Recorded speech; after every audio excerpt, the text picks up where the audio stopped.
Después de abandonar las tropicales aguas de México, las corbetas Descubierta y Atrevida emprenden rumbo a la costa del noroeste de América. Hasta entonces, desde su salida de Cádiz, hacía casi 2 años, su travesía había transcurrido por aguas y territorios de la corona española. Los marinos y científicos habían podido calibrar el desmesurado imperio al que trataban de acotar en ideas de gobierno y conocimiento científico de su naturaleza. El capítulo anterior transcurrió íntegramente en Nueva España. El equipo llegó a Acapulco a bordo de una reconstrucción de la Bounty, un barco similar a las 2 corbetas.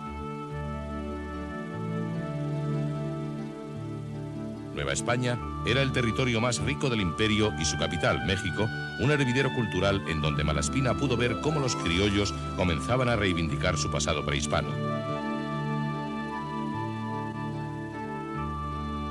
Su esplendor provenía en buena parte de las minas de plata de Guanajuato que visitó Pineda y en donde pudimos ver una reconstrucción de cómo eran los trabajos en su interior.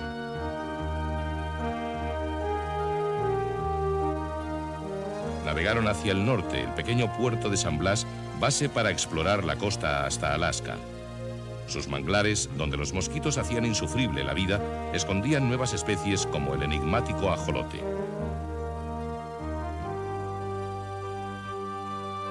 Finalmente, el equipo pudo conocer a los huicholes, quienes permitieron que se filmase la ceremonia del peyote en la roca sagrada de San Blas.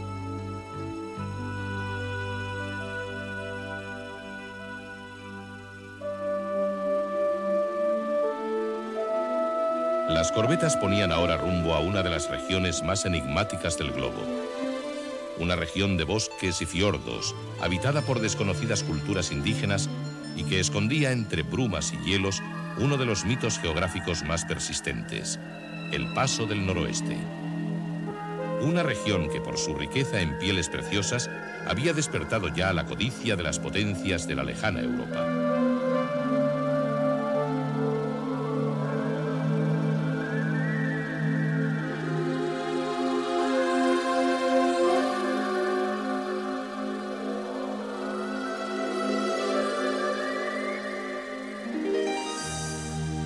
Malaspina estaba ansioso de navegar hacia el norte. El clima tropical que hoy es para nosotros sinónimo de paraíso, en el siglo XVIII lo era de enfermedad y epidemia. Navegar por las frías aguas del norte era preferible a los mosquitos y fiebres de Acapulco. Para conseguirlo, tenía que adentrarse en el Pacífico y navegar impulsados por el anticiclón de las Hawái y la corriente del Japón que les llevaría directamente a Alaska. Esto es lo que le sucedió a las corbetas y también al Juan Sebastián Elcano, que navega por estas aguas con destino a Vancouver para participar como invitado de excepción en el aniversario de la llegada de Malaspina a estas costas.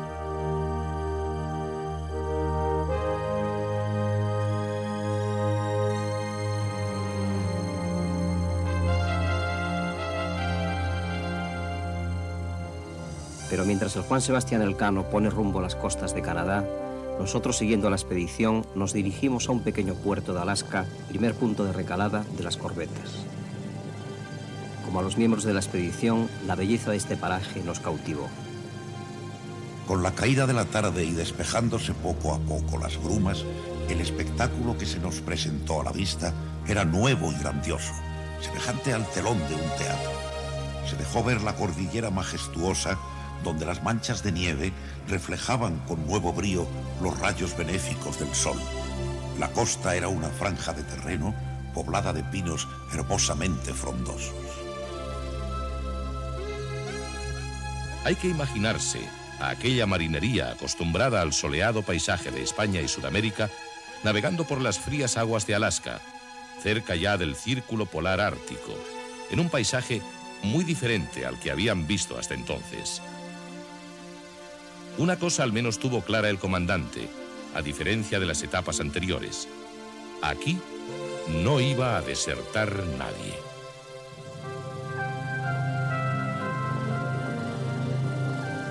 Yakutat, la bahía a la que arribaron sobre los 60 grados de latitud norte, es el único puerto natural de la zona y estaba habitado por los Tlingit.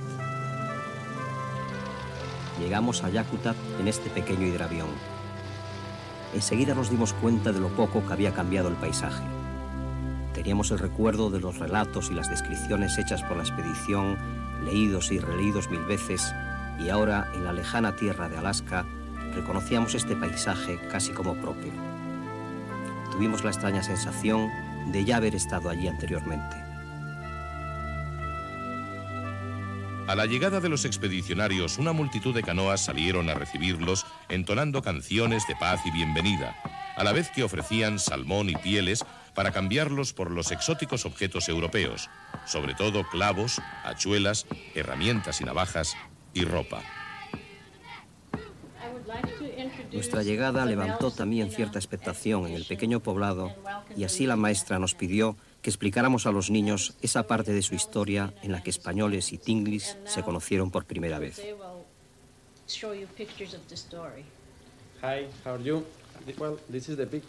José, nuestro historiador, les contó una curiosa anécdota que aparece representada en uno de los dibujos de la expedición. El encuentro entre las dos culturas tan diferentes estuvo al principio llena de malentendidos que hicieron reír a los niños. Al parecer, un indio había robado unos calzones a un marinero, y Malaspina, para cortar definitivamente los frecuentes robos, mandó suprimir todo tipo de intercambio. A los pocos días, uno de los jefes Tinglit apareció en una canoa cantando el himno de la paz y blandiendo los calzones con los que se reanudaron los intercambios. No fue este el único incidente fruto de la desconfianza mutua. Para atraer el respeto de los naturales, mandé realizar frecuentes ejercicios de tiro. Tomé algunas medidas para evitar la prostitución. Si bien, cuando no alcanzase la moral, lo conseguirían ciertamente el semblante muy feo y la mucha grasa y porquería de que estaban recubiertas, despidiendo un olor difícil de describir por lo desagradable. Con los Tinglit, Malaspina se encontraba con los pueblos del noroeste que, viviendo entre el bosque y el mar, desarrollaron una compleja cultura que les permitió sobrevivir a la constante llegada de los europeos.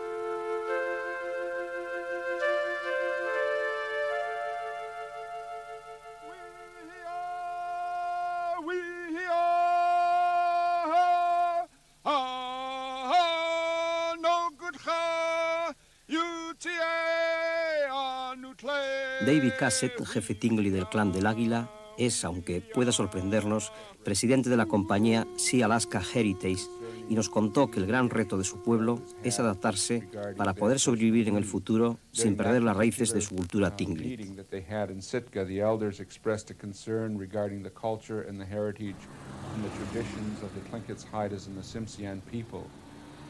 La compañía Sea Alaska, que está dirigida por modernos ejecutivos nativos, nació en 1971, cuando los Tinglit y otros 12 grupos indígenas firmaron con el estado de Alaska un acuerdo por el cual renunciaban a su reclamación histórica sobre la tierra a cambio de 162.000 kilómetros cuadrados y $1.000 millones.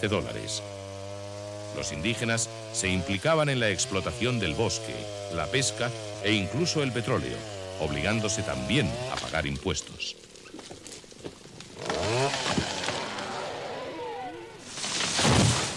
Sea Alaska tiene un volumen de negocios anual de cerca de $300 millones, gracias sobre todo a la explotación del bosque, algo popularmente antiecológico, lo que ha provocado serias críticas a los Tinglit.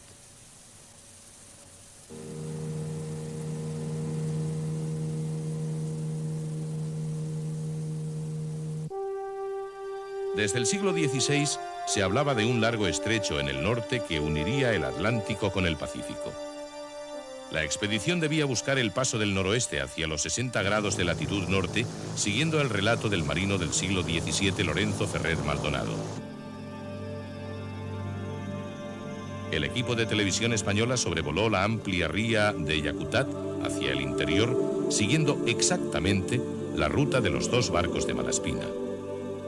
La tripulación de las corbetas estaba expectante, pues el paisaje coincidía con el descrito en el relato. La imaginación, que siempre busca razones para lograr sus deseos, voló desde el instante a apoyarlas con tanta fuerza que apenas había alguno entre nosotros que no creyese ya la probabilidad de la existencia del paso suspirado que tenía suspendidas nuestras esperanzas.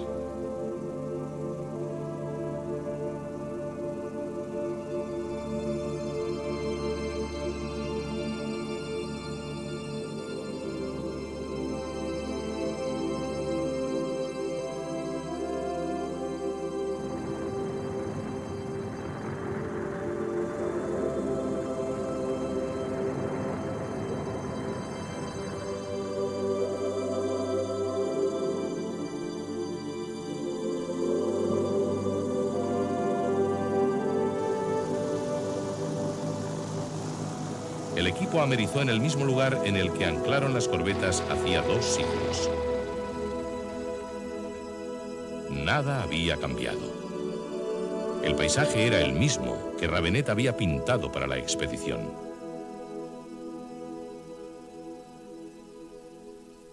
En honor del comandante, el glaciar más grande de Norteamérica lleva el nombre de Malaspina.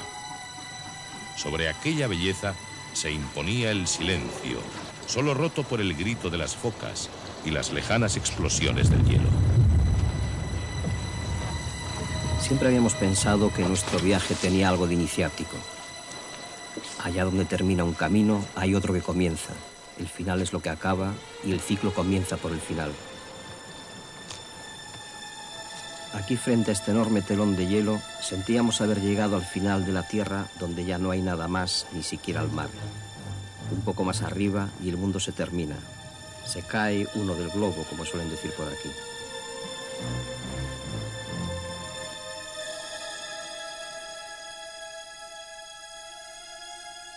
En este paraje definitivo, en este Finisterre americano, donde todavía reina el oso, en esta última frontera de Alaska, el equipo se encontró con Dean, que un día lo dejó todo para venirse a vivir aquí.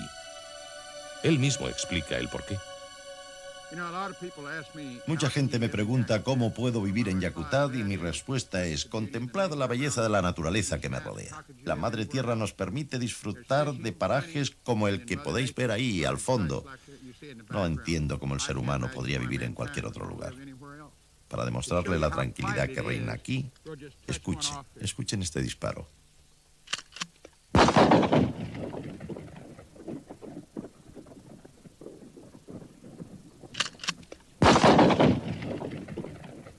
El sonido sigue, sigue y sigue.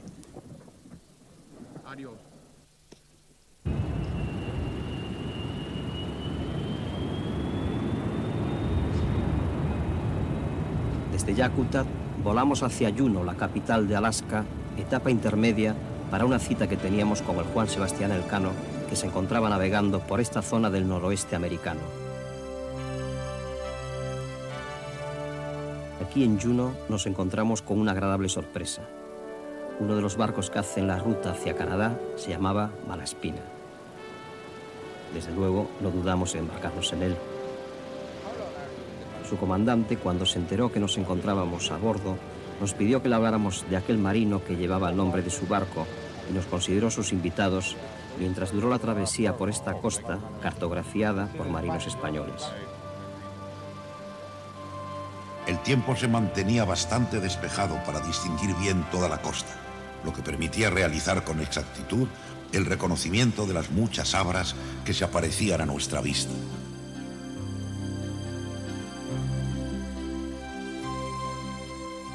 Ya en aguas canadienses, en el estrecho de Juan de Fuca, que fue explorado por 2 oficiales de la expedición, Dionisio Alcalá Galiano y Cayetano Valdés, nos embarcamos en el Juan Sebastián Elcano, que se dirigía a Vancouver para participar en los actos conmemorativos de la llegada de los expedicionarios a estas costas. Mucho han cambiado las cosas desde entonces.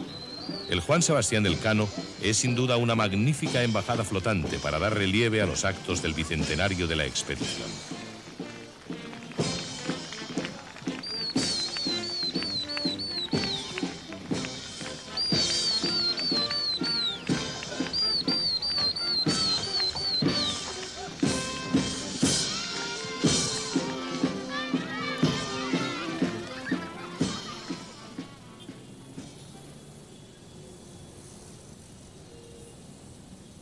The Spanish are back.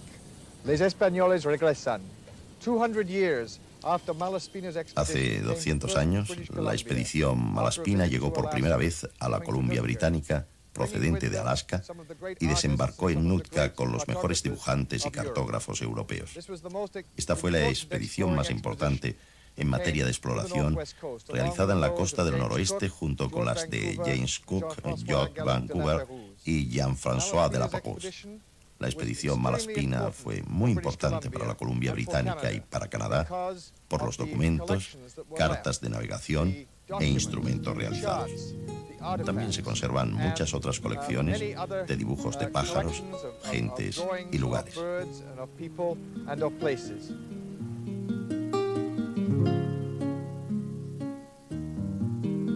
Es curioso que en esta región tan anglosajona sea fácil encontrar tantos nombres españoles en instituciones públicas, establecimientos comerciales, hoteles o calles. Malaspina y otros exploradores españoles son realmente populares aquí en Canadá.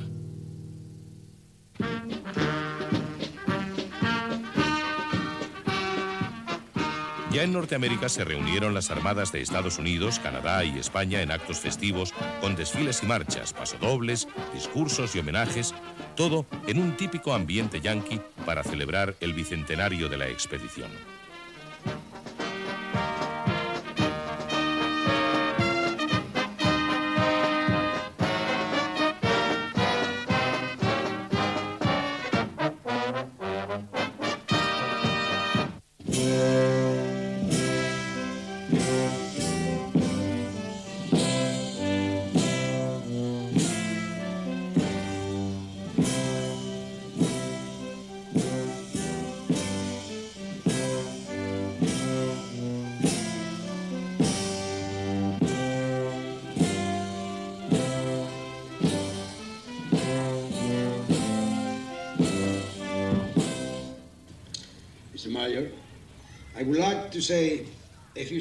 Don Pedro Lapique, comandante del Cano, explicó el encuentro que hace ahora justamente 200 años tuvieron los expedicionarios con los entonces habitantes de estas tierras, los indios Nootka. Al contrario de cómo transcurrió la colonización de este lejano oeste desde el interior, la relación de Malaspina con los Nootka fue completamente amistosa, sin que se produjera ningún tipo de violencia. Después de los discursos, la banda del Cano se arrancó con un paso doble que hizo las delicias de canadienses y americanos.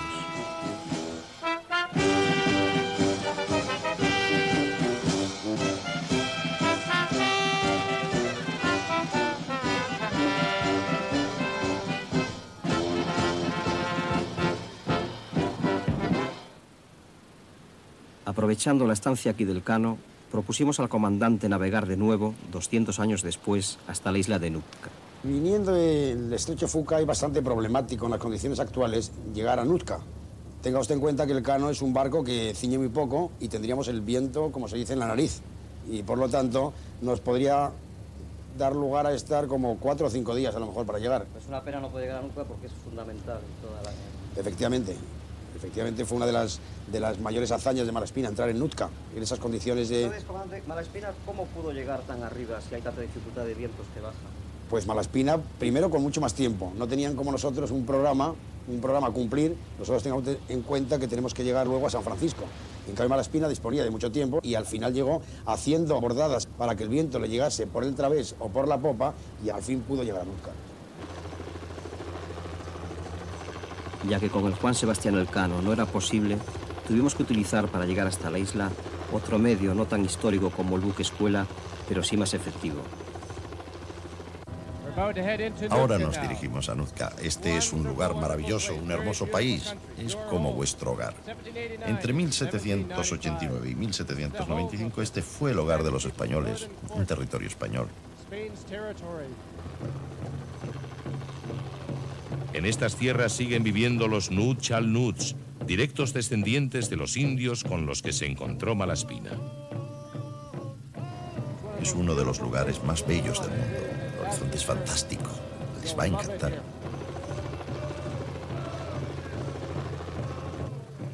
Advertidos por Richard de la llegada del equipo, los indígenas organizaron una cariñosa ceremonia de bienvenida, semejante, quizá, a la que en 1792 dispensaron a la expedición, a juzgar por los dibujos. This is Chief Ambrose McQuina. This is the director, I'm head. Of course, the plane, Max Savey, Sam Johnson, and Donald James. Santiago, Miguel, Jose, Chicho.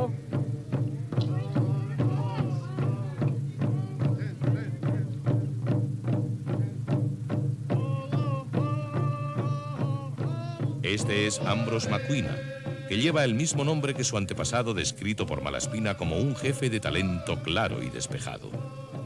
Con frecuencia acudía a la descubierta a tomar el té y como gesto de amistad regaló al comandante su sombrero de jefe, correspondiéndole este con su gorra de oficial.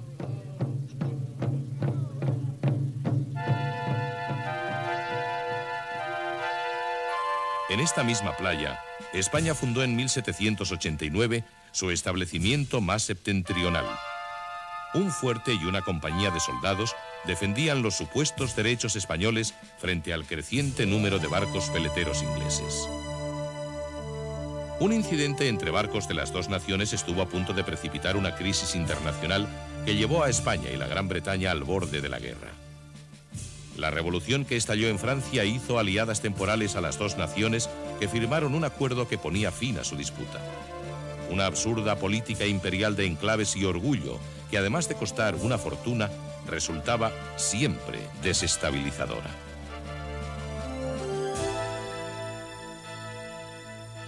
Los 5 años que soldados, misioneros y marinos españoles convivieron aquí con los indios dejaron un agridulce recuerdo en la tradición oral.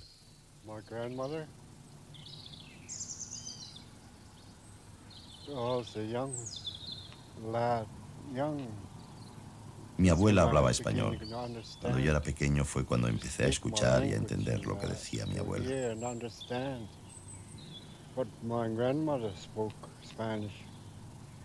But she might have learned it while the Spanish. Ella quizá aprendió el español cuando los españoles estaban aquí. Repetía mucho una frase en español. My mother used to get after her. And, she had curly hair, black hair. Mi madre y mi tío tenían el pelo negro y rizado.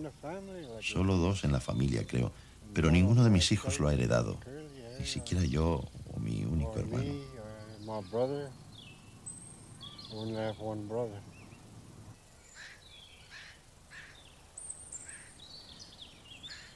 Malaspina describe a los Nootkas como unos magníficos cazadores de ballenas y en torno a su caza crearon una compleja relación mágica y mítica.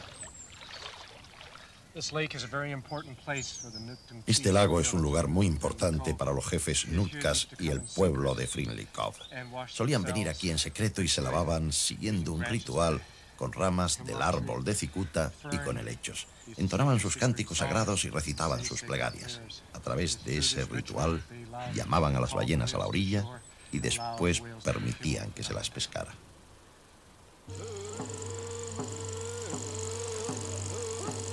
Estas antiguas películas etnográficas permiten comprobar cómo sus tradiciones sobrevivieron hasta nuestro siglo y confirman las crónicas de los marinos.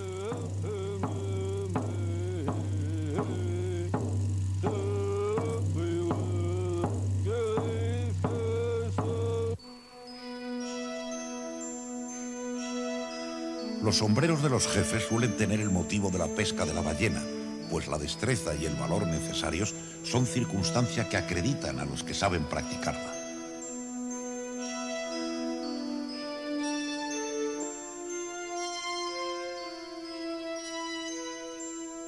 Los testimonios arqueológicos nos hablan de esta perfecta adaptación de los Nootka al entorno natural.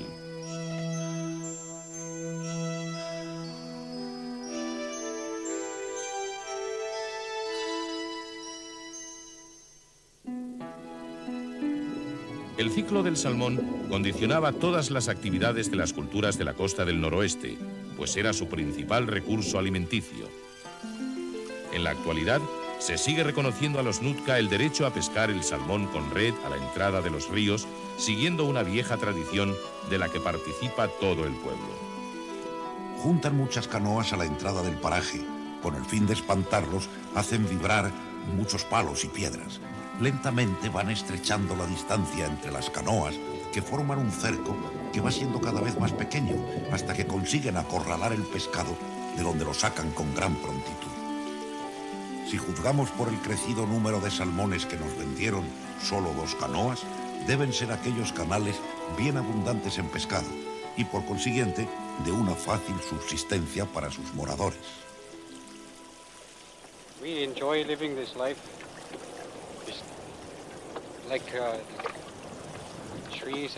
Nosotros disfrutamos de esta forma de vida, rodeados de árboles y brisas frescas. Nos gusta pescar de este modo. Así el pescado es mucho más fresco que el que se compra en cualquier tienda. No sé cuánto tiempo lo conservan en las tiendas.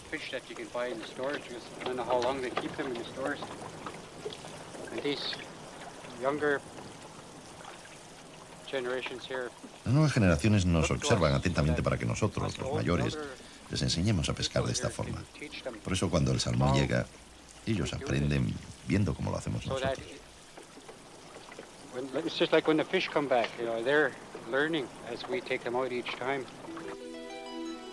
El salmón fresco quedó incorporado a la dieta de los expedicionarios desde su llegada a las costas del noroeste. Pronto se estableció una relación de cambio que ambas partes podían considerar como muy ventajosa. Los españoles podían estar contentos de dar tan solo un clavo por un pescado, al igual que los indígenas, que recibían algo tan útil y desconocido para ellos como esta herramienta por algo que sobraba en sus ríos. Esta clase de madera es la mejor que existe para ahumar el salmón porque suelta humo, pero nunca llega a arder.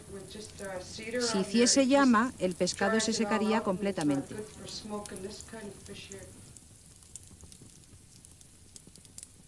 La técnica del ahumado permitía conservar el salmón durante todo el año. Con los almacenes repletos de comida, los indios podían refugiarse en sus casas del interior de los canales para soportar los largos y duros meses del invierno. Eran casas grandes, en donde convivían todos los miembros de un clan perfectamente estructurado.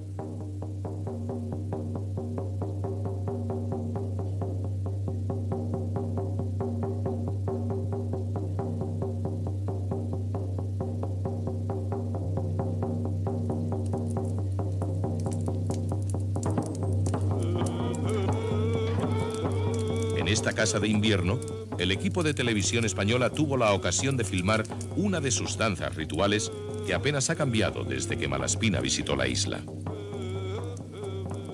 Se disfrazan algunas veces con las pieles y cabezas de osos y ciervos y con máscaras de madera que representan la figura de aves y cuyos movimientos tratan de imitar como los del cazador que las acecha. La caída en una red, su muerte, atravesado el corazón con una flecha, son cosas que representan al natural y tan al compás de la música que no pueden menos que incitar la admiración.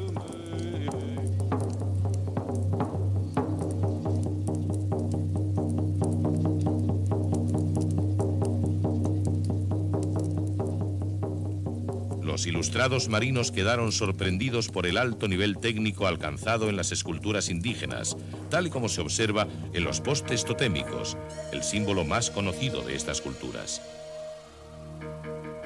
Tallados en madera de cedro rojo, aparecen a cientos por todo el territorio, narrándonos la historia mítica de los clanes.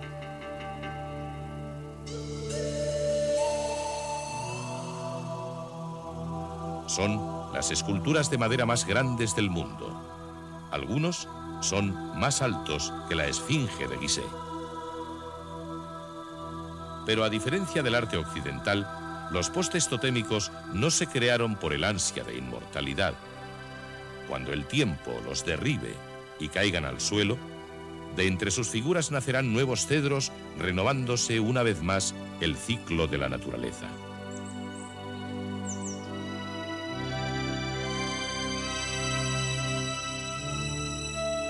Los mismos artistas que construían las canoas o los postes totémicos eran capaces de tallar pequeños ornamentos de una delicadeza y elegancia asombrosa, que los artistas que acompañaron a la expedición no dudaron en comparar a las mejores esculturas europeas.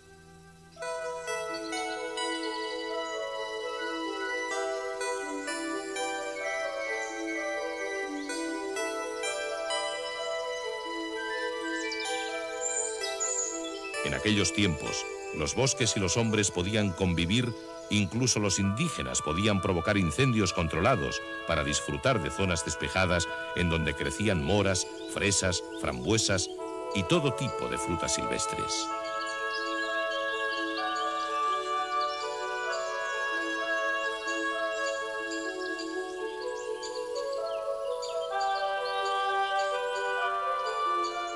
Este equilibrio hoy ha sido roto y las heridas en el bosque son irreparables. El hombre ha olvidado cómo servirse de la naturaleza sin destruirla. El bosque nativo ha desaparecido prácticamente por la voracidad de una cultura ajena al equilibrio natural. Tanto es así que uno puede encontrarse con el absurdo de un museo de árboles. Un museo es un lugar donde se guardan piezas ejemplares de otras épocas para que puedan ser contempladas por las generaciones siguientes. Que exista uno de árboles centenarios es reconocer que la naturaleza virgen es algo ya del pasado. Hace 300 años, toda esta región del Canadá era el reino de estos grandiosos y hoy únicos ejemplares.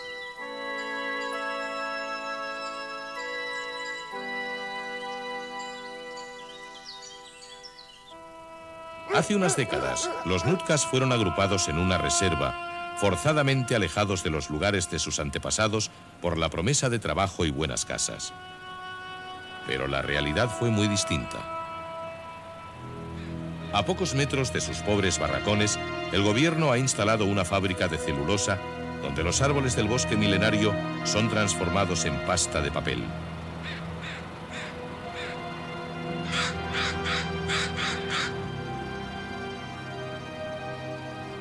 Pobremente ayudados por el Estado, viviendo en la periferia de la sociedad canadiense, algunos de ellos, como esta familia, se resisten a olvidar la historia de su pueblo y tratan de transmitir a sus descendientes la lengua de sus antepasados.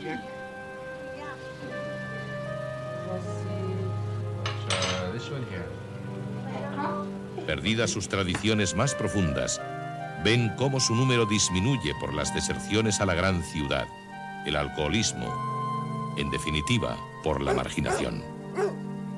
En un mundo así, es difícil que las culturas indígenas puedan sobrevivir. Y si esto no es posible, todos habremos perdido. La especial relación de las culturas del noroeste con la naturaleza inspiraron uno de los textos más hermosos y que ha llegado a ser un clásico de la literatura ecológica. ¿Cómo podéis comprar el cielo o el calor de la tierra? Ni el frescor del aire ni el brillo del agua son nuestros. Somos una parte de la tierra y la flor perfumada, el caballo, el águila majestuosa, el oso, son nuestros hermanos. ¿Qué puede ser del hombre sin los animales? Si todos los animales desaparecieran, el hombre moriría en una gran soledad. Todo lo que le pasa a los animales, muy pronto le sucederá también al hombre. Todas las cosas están ligadas. La tierra no pertenece al hombre, es el hombre el que pertenece a la tierra. Si los hombres escupen a la tierra, se escupen a sí mismos.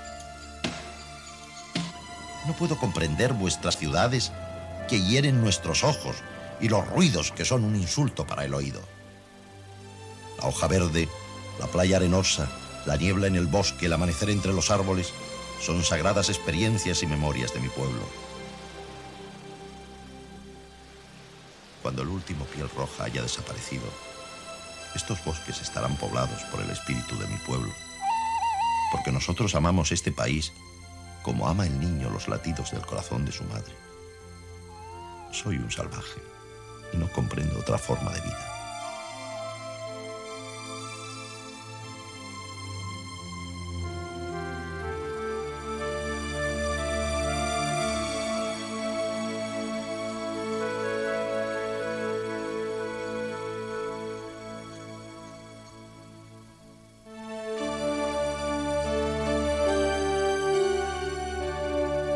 La siguiente etapa de la expedición Malaspina serán las cálidas y luminosas costas de California.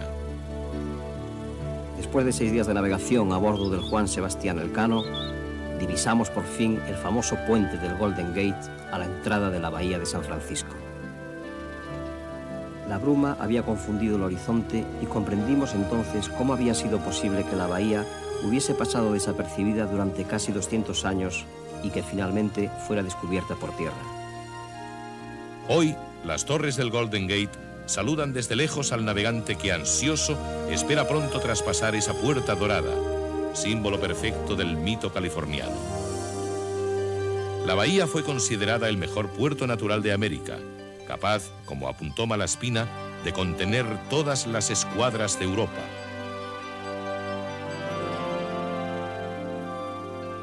Mientras se realiza la lenta maniobra de acercamiento al puerto, la mente se traslada a la época de la gran colonización del oeste, cuando los buscadores de oro, los trabajadores chinos o los emigrantes europeos, cruzando todo el continente o navegando por el Cabo de Hornos, llegaban a esta nueva tierra de leyenda.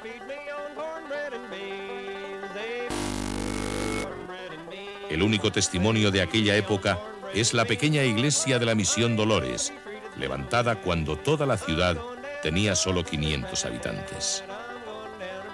Pero intentemos reconstruir el paisaje que había aquí, debajo del asfalto, hace 200 años. Podría ser algo parecido a esto.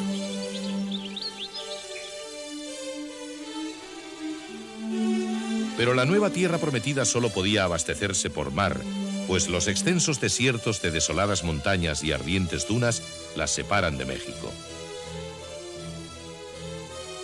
Hoy, sin embargo, aquellas dunas de arena, aquel sol implacable y aquella soledad han sido transformados por el hombre en un nuevo juguete de diversión. Y así estos muchachos, ignorantes del pasado, rompen su ritmo con el rugir de sus motos.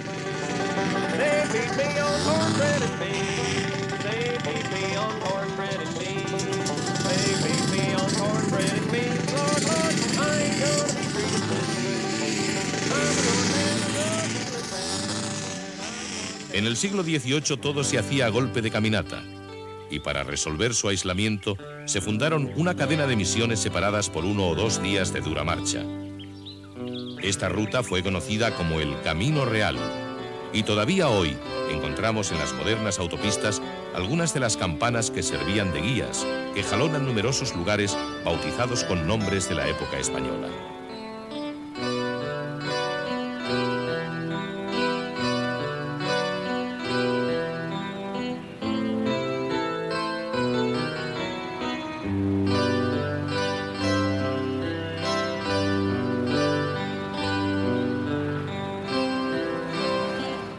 San Diego, en el sur, fue la primera misión de este vasto plan de colonización que unía junto a la misión un fuerte militar llamado Presidio.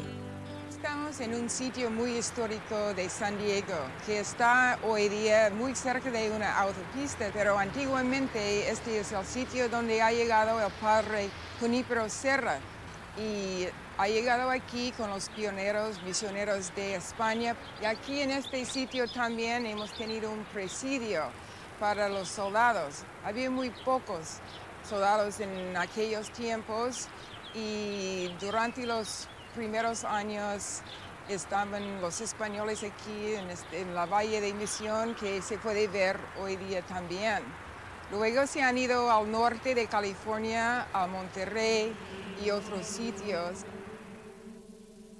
Como suele suceder, detrás de toda gran obra se hace necesaria la voluntad de un gran hombre con incansable fe en la empresa, capaz de resolver todas las dificultades y de aunar los distintos intereses. Desde la lejana Petra, en Mallorca, las sandalias de Fray Junípero habían recorrido miles de kilómetros en pos de su destino, que permanecería ligado a estas tierras para siempre. Junto a la misión, el presidio terminaría convirtiéndose en foco de atracción para los colonos.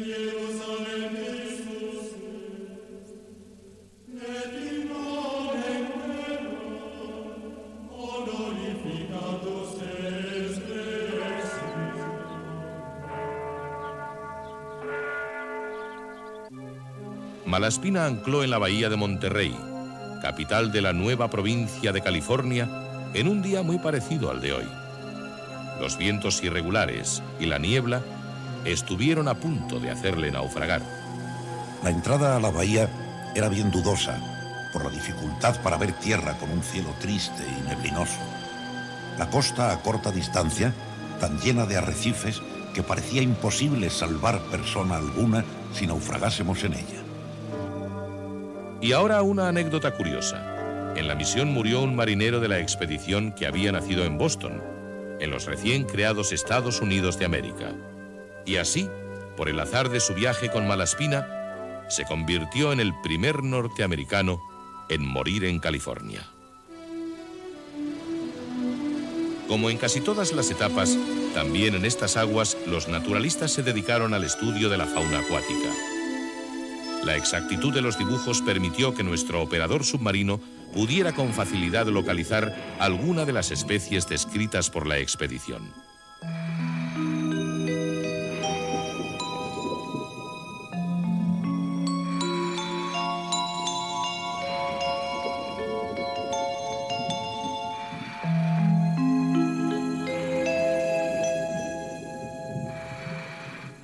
Chicho, tú me oyes, ¿no? Sí. A ver si encuentras por ahí alguno de los peces que aparecen en la descripción de los pintores de la expedición. Bueno, parece que hay bastantes de los que se ven en las láminas de los pintores de la expedición. Es esta especie, a ver si la encuentras por ahí. Eso me parece que es de la familia de los carángidos. Hay bastantes. ¿Y has visto alguno por ahí? Sí, sí, parece que hay, porque en estas aguas la expedición hizo unos estudios bastante completos. Ten cuidado a ver si encuentras algún tiburón por ahí, aunque es una pecera, no creo que te hagan daño, pero ten cuidado. Bueno, eso es una leyenda negra. Quitando 2 o 3 especies, los demás parecen bastante tranquilos e inofensivos, ¿eh?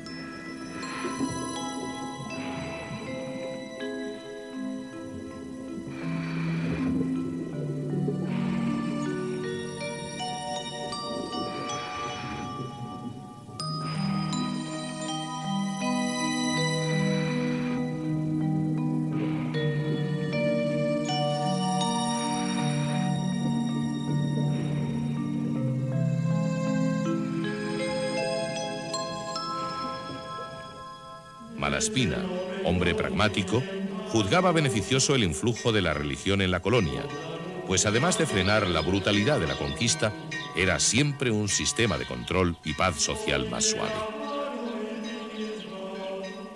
2 franciscanos dirigían cada misión.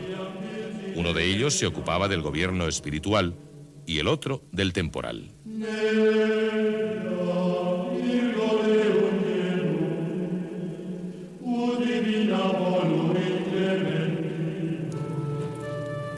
Las misiones, debido a su aislamiento, se convirtieron en pequeñas unidades autosuficientes.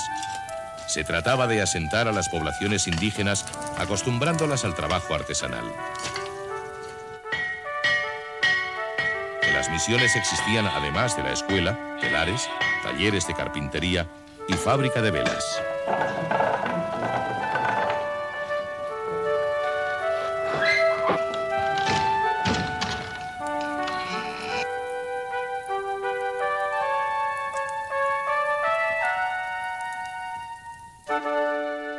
Junto a la misión, el presidio, con una pequeña guarnición de soldados, fue el germen de la vida ciudadana, pues los soldados traían a sus mujeres y creaban pequeños ranchos.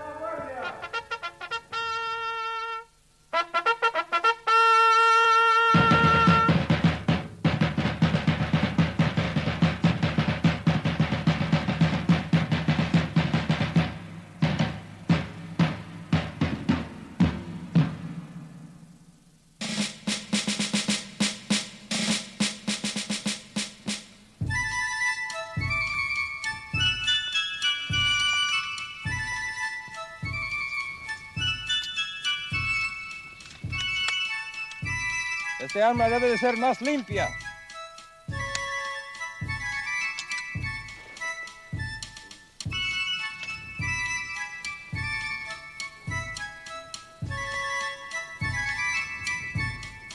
¡Armas al hombro!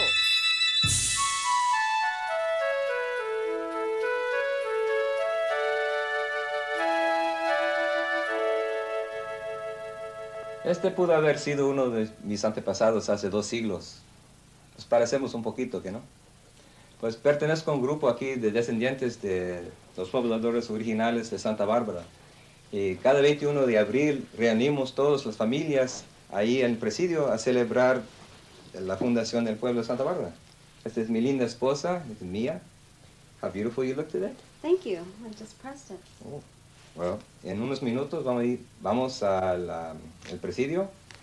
Y aunque somos ciudadanos aquí estadounidenses, tenemos mucho orgullo de nuestras raíces españolas. Okay, have fun.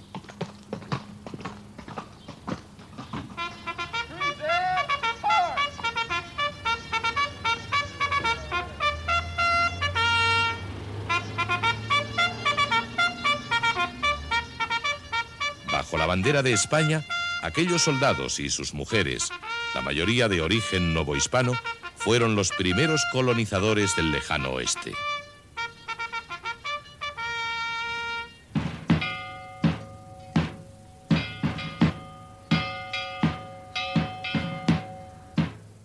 Right, head. Prepare to load. Vénganse para cargar. Cartridge in bore. Cartucho en el cañón.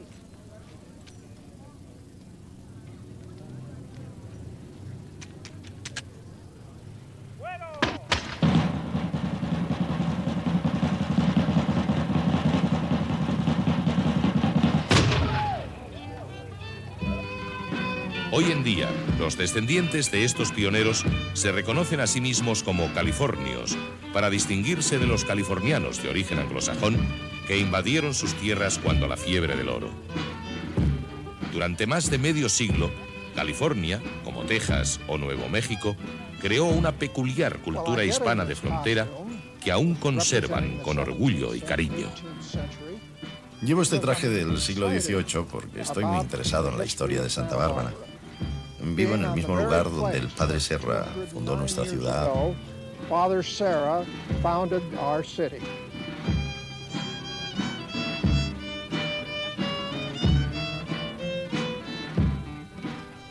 Me llamo Miguel Acosta. Mis tatarabuelos eran soldados españoles que vinieron aquí en el año 1782. Hi, I'm Mark Martinez, and my motivation for Hola, me llamo Mike Martínez. La razón por la que participo en estos bailes es que amo tanto la historia que me gustaría vivir en el pasado.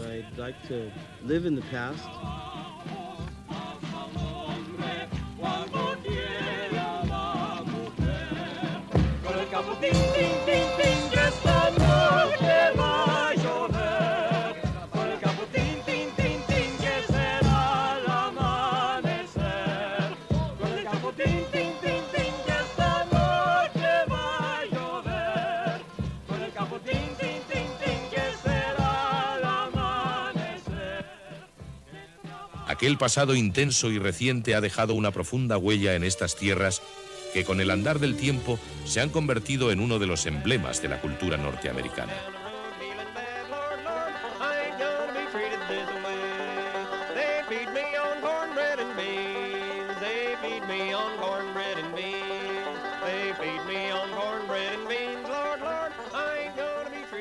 La irrupción del mundo latinoamericano en California ha sido en las últimas décadas arrolladora. Su realidad cotidiana es la de un estado bilingüe, no ya tanto por su pasado, sino por su presente chicano. Estamos en el fin de semana sabroso, transmitiendo desde KITY Legal de 10 para toda el área de la bahía. Nos vamos a nuestras líneas telefónicas para elegir al cantante, grupo o orquesta favorito para la próxima semana. Y decimos, muy buenas noches, lo mejor de la salsa.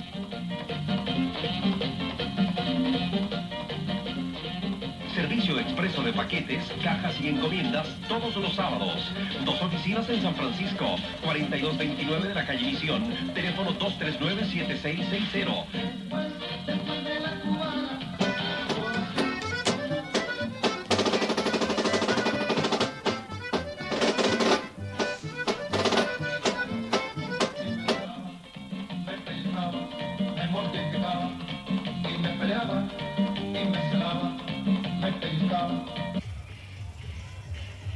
Nuestro paso por San Francisco coincidió con uno de los acontecimientos más famosos de la ciudad, el día de la afirmación del orgullo gay.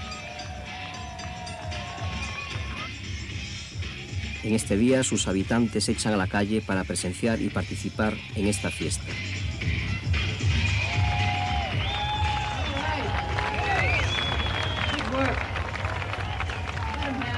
Desfiles como este han convertido la ciudad de San Francisco en cuna de los acontecimientos contraculturales y símbolo de la sociedad civil en libertad. Como no, la importante comunidad hispana también estuvo presente. San Francisco,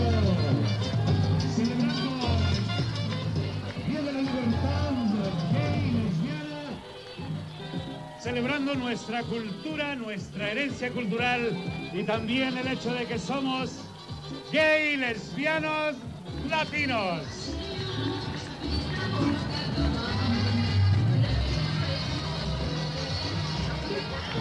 ¡Somos latinos!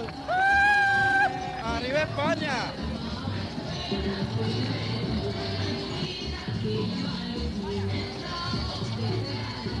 California es un gran zoco étnico y de mestizaje cultural, enriquecido con emigraciones de todas las regiones del globo.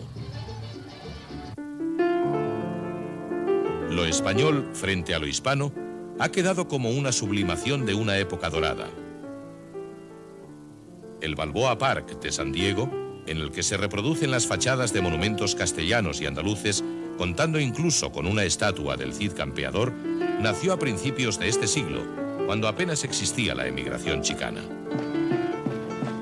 Encontrarnos a un indígena bailando una danza azteca o la más genuina música folk del mito de la conquista del oeste norteamericano en sus plazas de aire y ambiente español, da idea de la capacidad de esta tierra para recoger todas las tradiciones y crear un estilo de vida propio y único.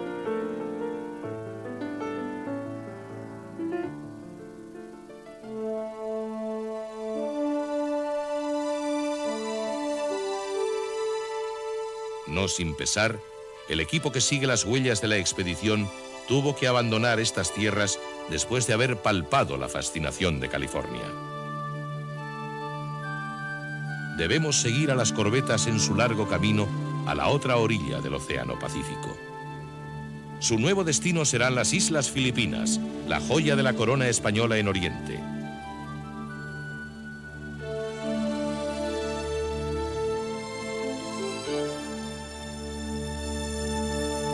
En el próximo capítulo seguiremos a los expedicionarios por los distintos e intrincados paisajes del archipiélago filipino, desde las terrazas de arroz de Managüe a los rápidos ríos de la cordillera. Mientras, la atrevida pondrá rumbo al puerto de Macao, donde se centralizaba todo el comercio con China. Conoceremos uno de los fenómenos más enigmáticos de estas islas, los Faith Healer, capaces aparentemente de poder operar solo con sus manos. Después de muchas y difíciles gestiones, el equipo pudo adentrarse en el cerrado y peligroso mundo de la piratería musulmana en el sur del archipiélago, un problema con el que ya tuvo que enfrentarse el propio Malaspina. De regreso a España, podrán palpar el mito del buen salvaje rusoniano en las paradisíacas islas de Babau, en la Mar del Sur. Finalmente, en este último capítulo mostraremos la caída en desgracia de Malaspina, el fracaso de sus ideas y sus proyectos que dieron con él en la lóbrega cárcel de La Coruña para finalizar desterrado en Italia.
Que llevaba el nombre de su barco y nos consideró sus invitados mientras duró la travesía por esta costa cartografiada por marinos españoles. El tiempo se mantenía bastante despejado para distinguir bien toda la costa, lo que permitía realizar con exactitud el reconocimiento de las muchas abras que se aparecían a nuestra vista.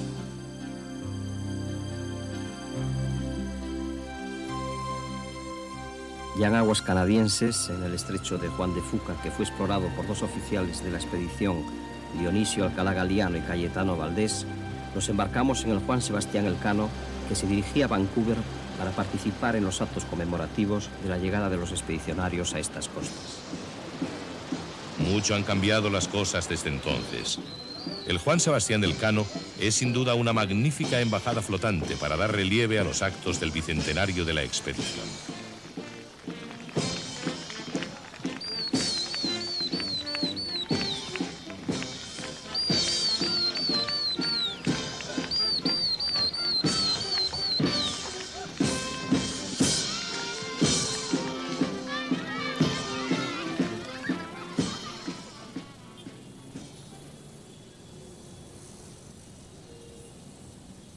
The Spanish are back. Les españoles regresan. 200 years after Malaspina's Hace expedition. 200 años, la expedición Malaspina llegó por primera vez a la Columbia Británica, procedente de Alaska, y desembarcó en Nootka con los mejores dibujantes y cartógrafos europeos. Esta fue la expedición más importante en materia de exploración realizada en la costa del noroeste junto con las de James Cook, George Vancouver y Jean-François de la Pérouse. La expedición Malaspina fue muy importante para la Columbia Británica y para Canadá por los documentos, cartas de navegación e instrumentos realizados. También se conservan muchas otras colecciones de dibujos de pájaros, gentes y lugares.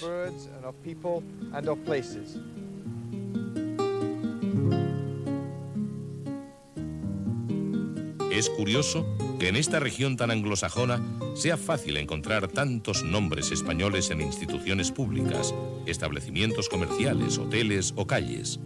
Malaspina y otros exploradores españoles son realmente populares aquí en Canadá.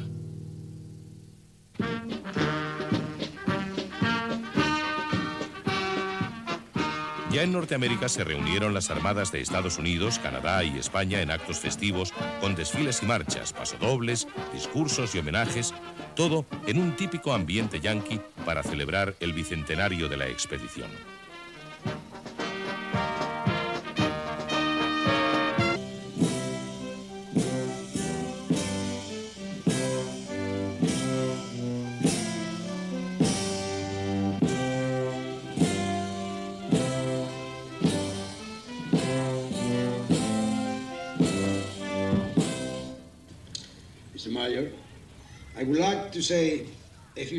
Don Pedro Lapique, comandante del Cano, explicó el encuentro que hace ahora justamente 200 años tuvieron los expedicionarios con los entonces habitantes de estas tierras, los indios Nootka. Al contrario de cómo transcurrió la colonización de este lejano oeste desde el interior, la relación de Malaspina con los Nootka fue completamente amistosa, sin que se produjera ningún tipo de violencia.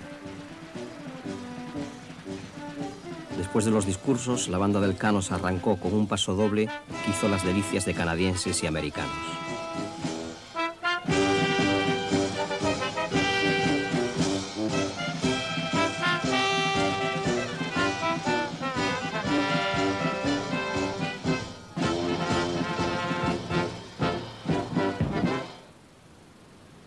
Aprovechando la estancia aquí del Cano, propusimos al comandante navegar de nuevo, 200 años después, hasta la isla de Nootka.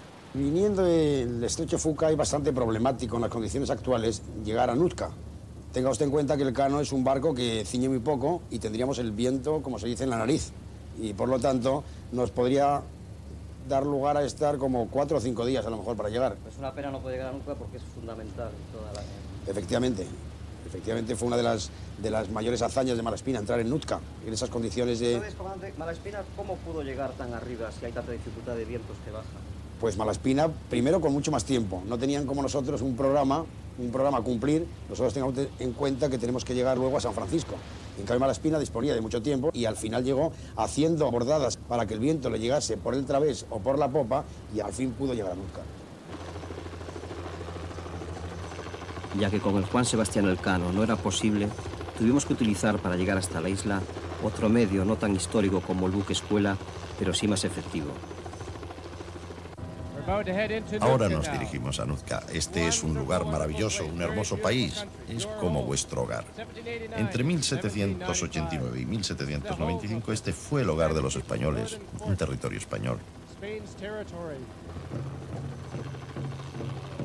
En estas tierras siguen viviendo los Nuu-chah-nulth, directos descendientes de los indios con los que se encontró Malaspina. Es uno de los lugares más bellos del mundo. El horizonte es fantástico. Les va a encantar.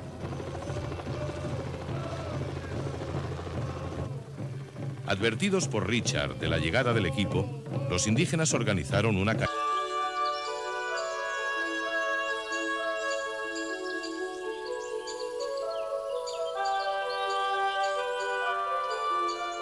Este equilibrio hoy ha sido roto y las heridas en el bosque son irreparables.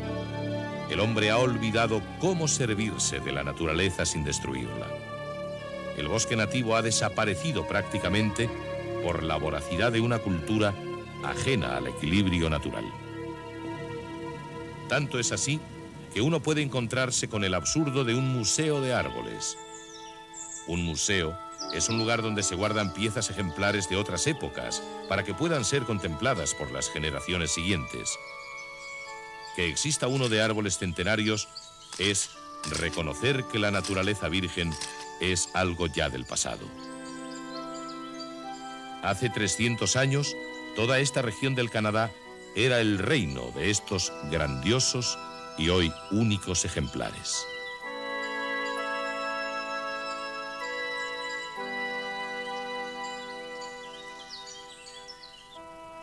Hace unas décadas, los Nootkas fueron agrupados en una reserva, forzadamente alejados de los lugares de sus antepasados por la promesa de trabajo y buenas casas. Pero la realidad fue muy distinta. A pocos metros de sus pobres barracones, el gobierno ha instalado una fábrica de celulosa donde los árboles del bosque milenario son transformados en pasta de papel.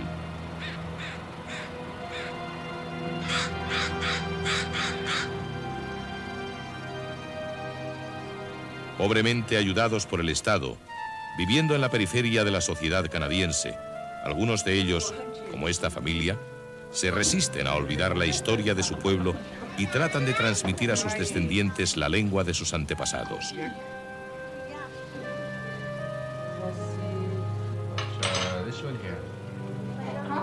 Perdidas sus tradiciones más profundas, ven cómo su número disminuye por las deserciones a la gran ciudad, el alcoholismo, en definitiva, por la marginación.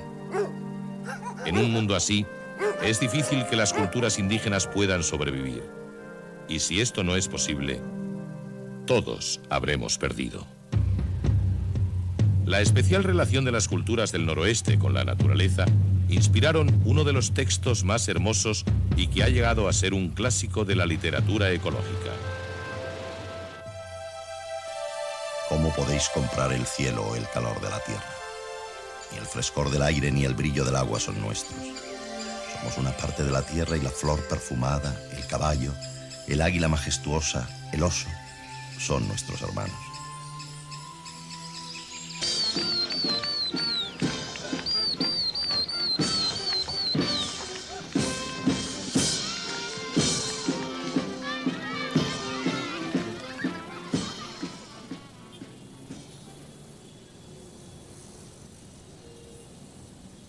The Spanish are back.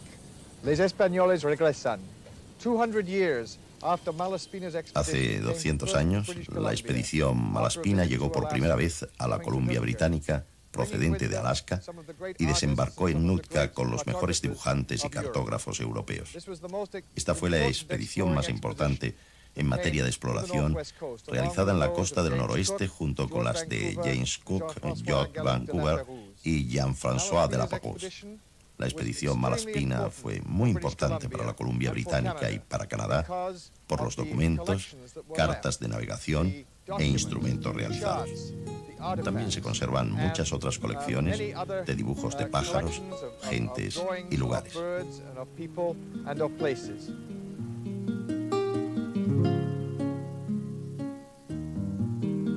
Es curioso que en esta región tan anglosajona sea fácil encontrar tantos nombres españoles en instituciones públicas, establecimientos comerciales, hoteles o calles. Malaspina y otros exploradores españoles son realmente populares aquí en Canadá.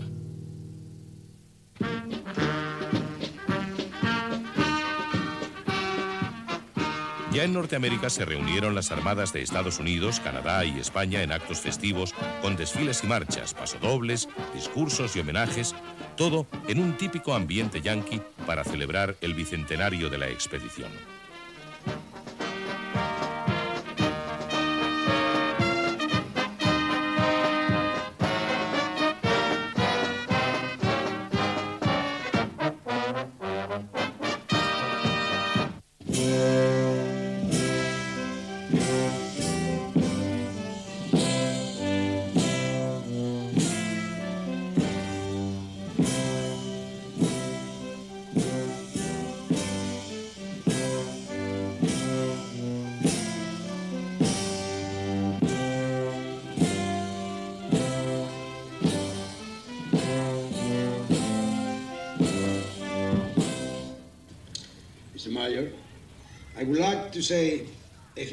Don Pedro Lapique, comandante del Cano, explicó el encuentro que hace ahora justamente 200 años tuvieron los expedicionarios con los entonces habitantes de estas tierras, los indios Nootka.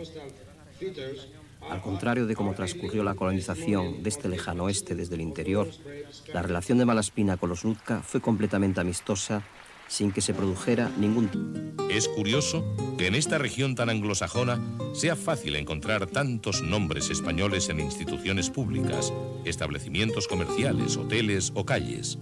Malaspina y otros exploradores españoles son realmente populares aquí en Canadá.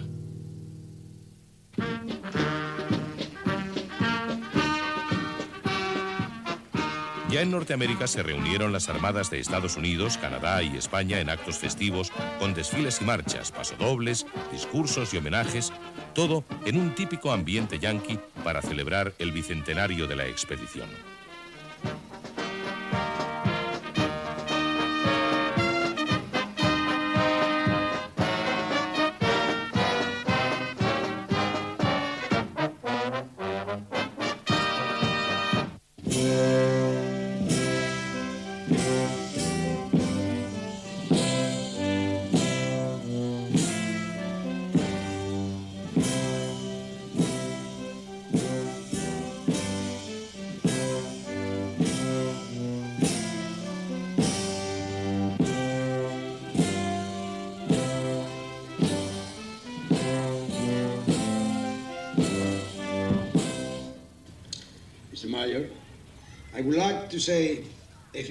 Don Pedro Lapique, comandante del Cano, explicó el encuentro que hace ahora justamente 200 años tuvieron los expedicionarios con los entonces habitantes de estas tierras, los indios Nootka.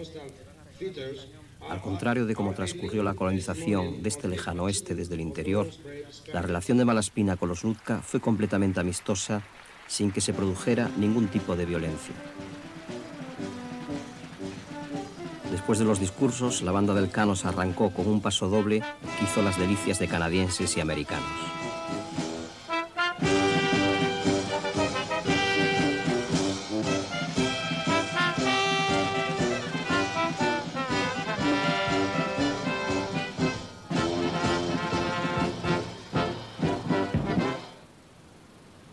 Aprovechando la estancia aquí del Cano, propusimos al comandante navegar de nuevo, 200 años después, hasta la isla de Nootka. Viniendo del estrecho Fuca es bastante problemático en las condiciones actuales llegar a Nootka. Tenga usted en cuenta que el Cano es un barco que ciñe muy poco y tendríamos el viento, como se dice, en la nariz. Y por lo tanto nos podría dar lugar a estar como 4 o 5 días a lo mejor para llegar. Es una pena no poder llegar a Nootka porque es fundamental toda la... Efectivamente. Efectivamente fue una de las mayores hazañas de Malaspina, entrar en Nootka, en esas condiciones de... ¿Sabes, comandante, Malaspina cómo pudo llegar tan arriba si hay tanta dificultad de vientos que bajan? Pues Malaspina, primero con mucho más tiempo. No tenían como nosotros un programa a cumplir. Nosotros tengamos en cuenta que tenemos que llegar luego a San Francisco. Este pudo haber sido uno de mis antepasados hace 2 siglos. Nos parecemos un poquito, ¿que no? Pues pertenezco a un grupo aquí de descendientes de los pobladores originales de Santa Bárbara. Y cada 21 de abril reunimos todas las familias ahí en el presidio a celebrar la fundación del pueblo de Santa Bárbara. Esta es mi linda esposa, es Mia. How beautiful you look today. Thank you. I just pressed it. Oh. Bueno, en unos minutos vamos al presidio. Y aunque somos ciudadanos aquí estadounidenses, tenemos mucho orgullo de nuestras raíces españoles. Okay, have fun.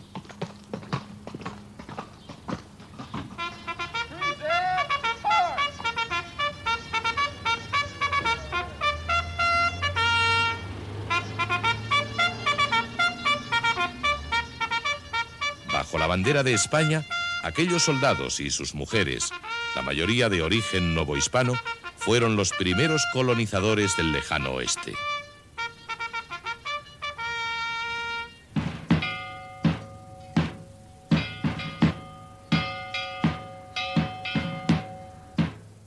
Right, head.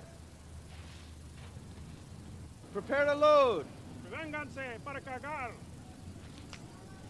Cartridge in bore. Cartucho en el cañón.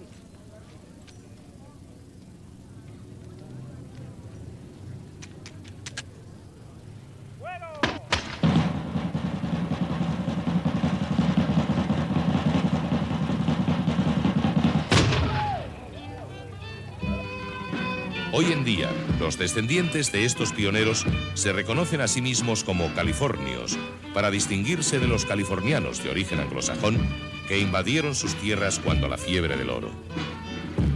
Durante más de medio siglo, California, como Texas o Nuevo México, creó una peculiar cultura hispana de frontera que aún conservan con orgullo y cariño.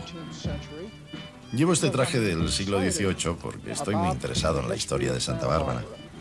Vivo en el mismo lugar donde el padre Serra fundó nuestra ciudad. Father Serra founded our city.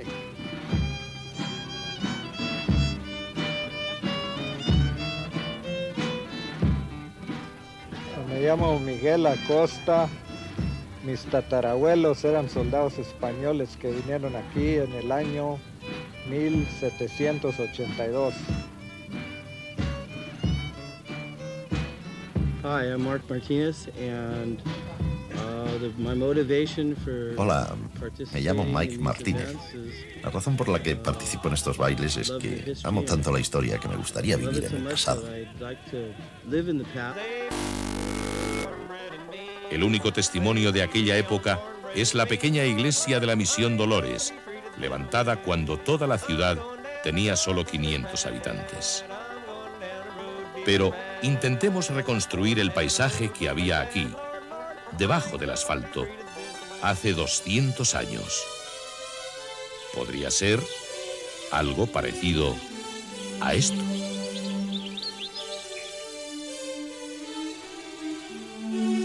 Pero la nueva tierra prometida solo podía abastecerse por mar, pues los extensos desiertos de desoladas montañas y ardientes dunas las separan de México.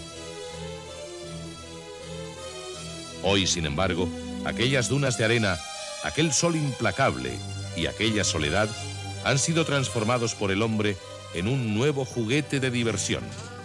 Y así estos muchachos, ignorantes del pasado, rompen su ritmo con el rugir de sus motos.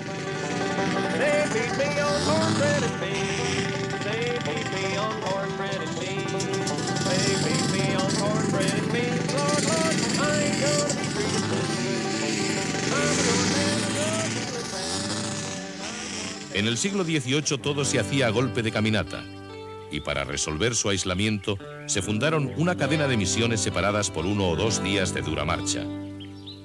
Esta ruta fue conocida como el Camino Real, y todavía hoy encontramos en las modernas autopistas algunas de las campanas que servían de guías, que jalonan numerosos lugares bautizados con nombres de la época española.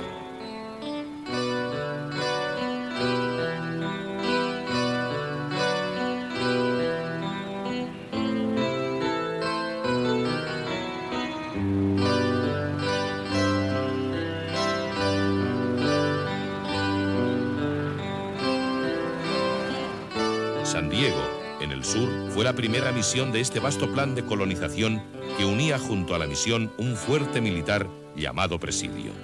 Estamos en un sitio muy histórico de San Diego, que está hoy día muy cerca de una autopista, pero antiguamente este es el sitio donde ha llegado el padre Junípero Serra, y ha llegado aquí con los pioneros, misioneros de España, y aquí en este sitio también hemos tenido un presidio para los soldados. Había muy pocos soldados en aquellos tiempos, y durante los primeros años estaban los españoles aquí en la Valle de Misión, que se puede ver hoy día también. Luego se han ido al norte de California, a Monterrey y otros sitios. Como suele suceder, detrás de toda gran obra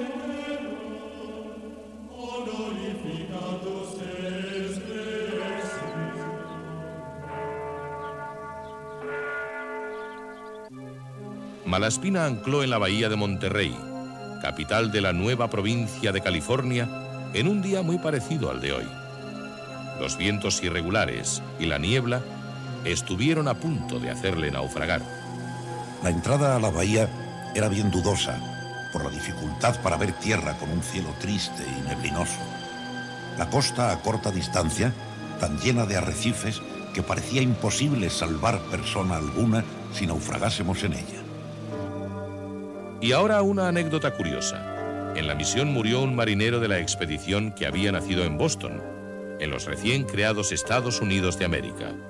Y así, por el azar de su viaje con Malaspina, se convirtió en el primer norteamericano en morir en California. Como en casi todas las etapas, también en estas aguas los naturalistas se dedicaron al estudio de la fauna acuática.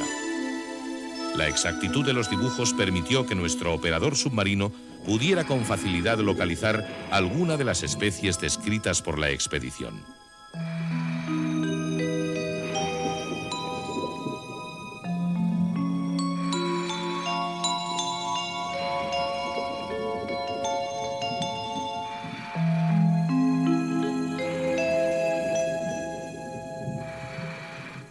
Chicho, tú me oyes, ¿no? A ver si encuentras por ahí alguno de los peces que aparecen en la descripción de los pintores de la expedición. Bueno, parece que hay bastantes de los que se ven en las láminas de los pintores de la expedición. Es esta especie, a ver si la encuentras por ahí. Eso me parece que es de la familia de los carángidos. Hay bastantes. ¿Y has visto alguno por ahí? Sí, parece que hay, porque en estas aguas la expedición hizo unos estudios bastante completos. Ten cuidado a ver si encuentras algún tiburón por ahí, aunque es una pecera, no creo que te hagan daño, pero ten cuidado. Bueno, eso es una leyenda negra. Quitando 2 o 3 especies, los demás parecen bastante tranquilos e inofensivos, ¿eh?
Después de abandonar las tropicales aguas de México Las corbetas Descubierta y Atrevida emprenden rumbo a la costa del noroeste de América.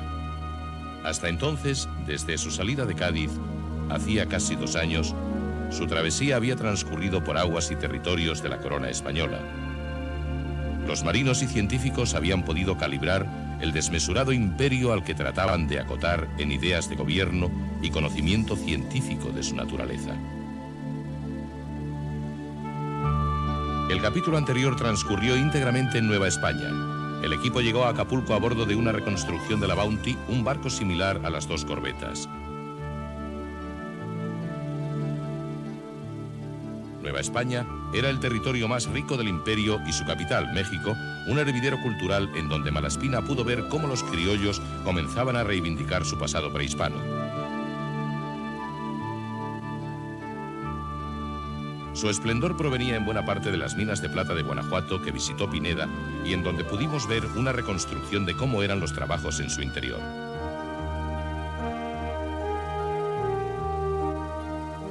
Navegaron hacia el norte, el pequeño puerto de San Blas, base para explorar la costa hasta Alaska. Sus manglares, donde los mosquitos hacían insufrible la vida, escondían nuevas especies como el enigmático ajolote.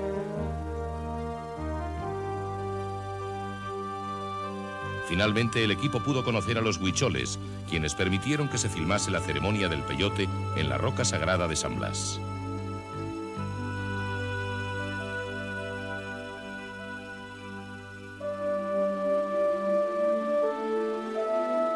Las corbetas ponían ahora rumbo a una de las regiones más enigmáticas del globo. Una región de bosques y fiordos, habitada por desconocidas culturas indígenas y que escondía entre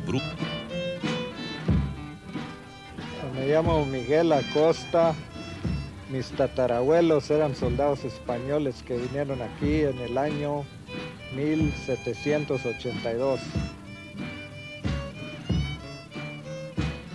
Hi, I'm Mark Martinez, and my motivation for Hola, me llamo Mike participating in these Martínez. events is La razón por la que participo en estos bailes es que amo tanto la historia que me gustaría I love vivir it so en el much pasado. that I'd like to live in the past.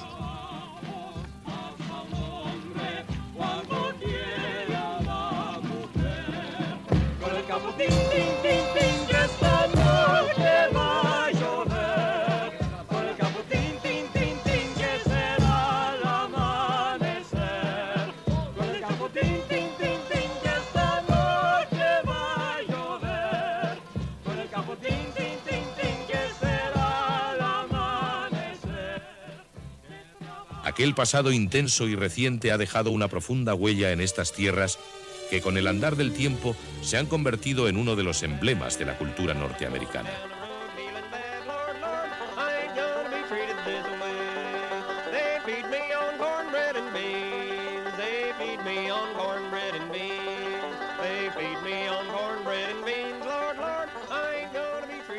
La irrupción del mundo latinoamericano en California ha sido en las últimas décadas arrolladora. Su realidad cotidiana es la de un estado bilingüe, no ya tanto por su pasado, sino por su presente chicano. Estamos en el fin de semana sabroso, transmitiendo desde KIQY Elegante 1010 para toda el área de la bahía. Nos vamos a nuestras líneas telefónicas para elegir al cantante Grupo Orquesta favorito para la próxima semana. Y decimos, muy buenas noches, lo mejor de la salsa.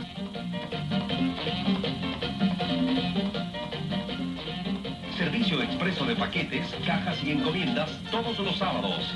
2 oficinas en San Francisco, 4229 de la calle Misión, teléfono 239-7660.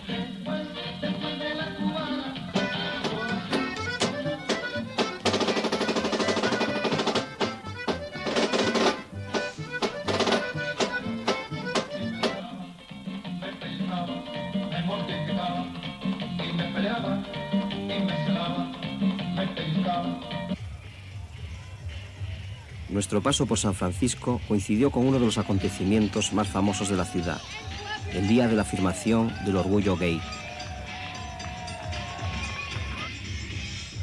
En este día sus habitantes se echan a la calle para presenciar y participar en esta fiesta.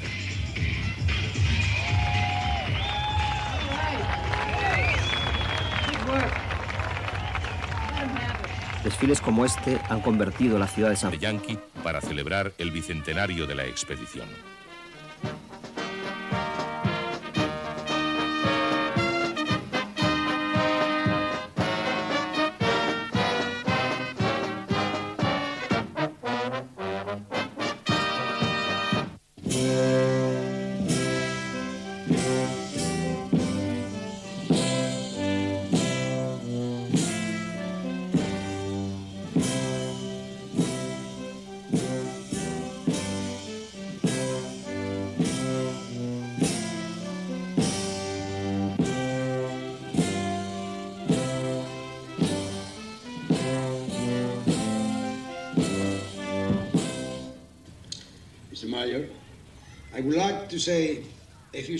Don Pedro Lapique, comandante del Cano, explicó el encuentro que hace ahora justamente 200 años tuvieron los expedicionarios con los entonces habitantes de estas tierras, los indios Nootka.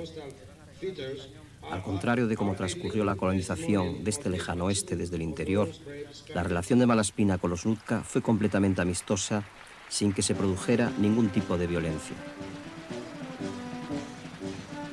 Después de los discursos, la banda del Cano se arrancó con un paso doble que hizo las delicias de canadienses y americanos.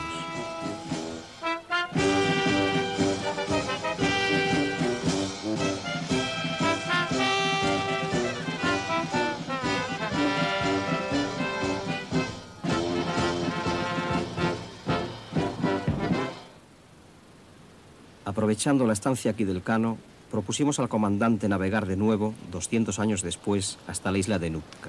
Viniendo del estrecho Fuca es bastante problemático en las condiciones actuales llegar a Nootka. Tenga usted en cuenta que el Cano es un barco que ciñe muy poco y tendríamos el viento, como se dice, en la nariz. Y por lo tanto nos podría dar lugar a estar como 4 o 5 días a lo mejor para llegar. Es una pena no poder llegar a Nootka porque es fundamental toda la... Efectivamente. Efectivamente fue una de las mayores hazañas de Malaspina, entrar en Nootka, en esas condiciones de... ¿Sabes, comandante, Malaspina cómo pudo llegar tan arriba si hay tanta dificultad de vientos que bajan? Pues Malaspina, primero con mucho más tiempo. No tenían como nosotros un programa a cumplir. Nosotros tengamos en cuenta que tenemos que llegar luego a San Francisco. En cambio, Malaspina disponía de mucho tiempo y al final llegó haciendo bordadas para que el viento le llegase por el través o por la popa y al fin pudo llegar a Nootka. Ya que con el Juan Sebastián Elcano no era posible, tuvimos que utilizar para llegar hasta la isla otro medio no tan histórico como el buque escuela, pero sí más efectivo. Ahora nos dirigimos a Nootka. Este es un lugar maravilloso, un hermoso país. Es como vuestro hogar. Entre 1789 y 1795 este fue el hogar de los españoles. Ella quizá aprendió el español cuando los españoles estaban aquí. Repetía mucho una frase en español. My mother used to get after her. And, she had curly hair, black hair. Mi madre y mi tío tenían el pelo negro y rizado. Solo 2 en la familia, creo. Pero ninguno de mis hijos lo ha heredado. Ni siquiera yo o mi único hermano.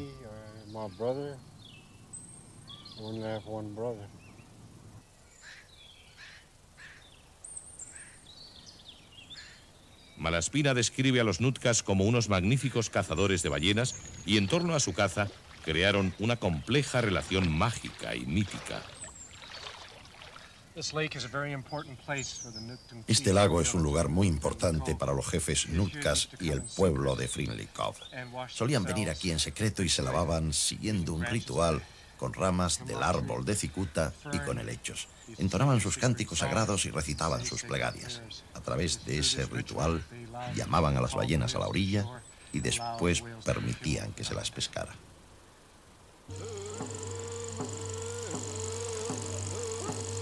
Estas antiguas películas etnográficas permiten comprobar cómo sus tradiciones sobrevivieron hasta nuestro siglo y confirman las crónicas de los marinos.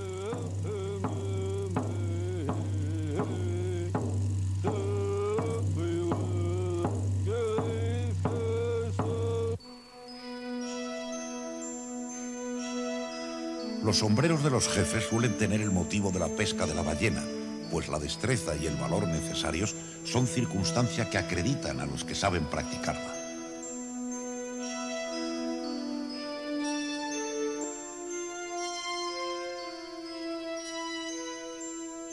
Los testimonios arqueológicos nos hablan de esta perfecta adaptación de los Nootka al entorno natural.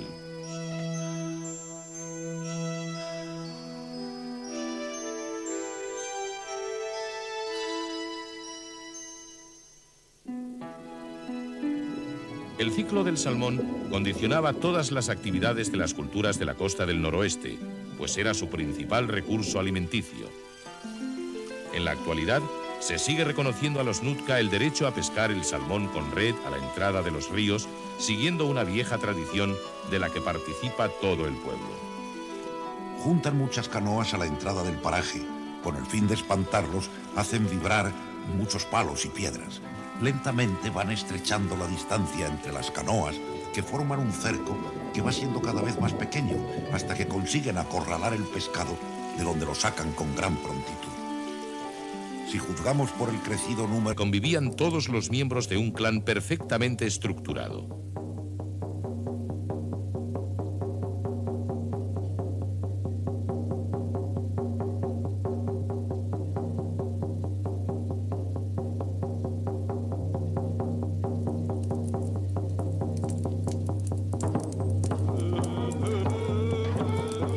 En esta casa de invierno, el equipo de televisión española tuvo la ocasión de filmar una de sus danzas rituales que apenas ha cambiado desde que Malaspina visitó la isla.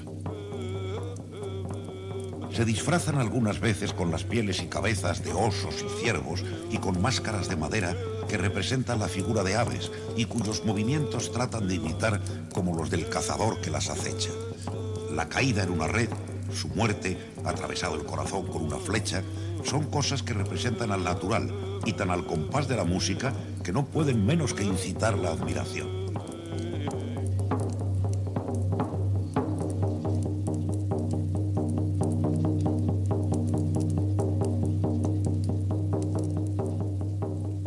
Los ilustrados marinos quedaron sorprendidos por el alto nivel técnico alcanzado en las esculturas indígenas, tal y como se observa en los postes totémicos, el símbolo más conocido de estas culturas. Tallados en madera de cedro rojo, aparecen a cientos por todo el territorio, narrándonos la historia mítica de los clanes.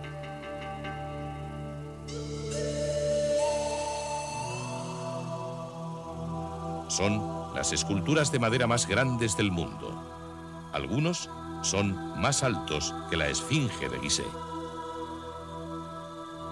Pero a diferencia del arte occidental, los postes totémicos no se crearon por el ansia de inmortalidad.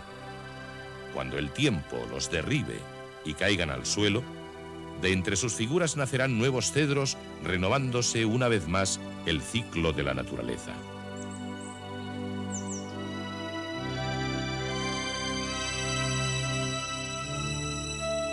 Los mismos artistas que construían las canoas o los postes totémicos eran capaces de tallar pequeños ornamentos de una delicadeza y elegancia asombrosa, que los artistas que acompañaron a la expedición no dudaron en comparar a las mejores esculturas europeas.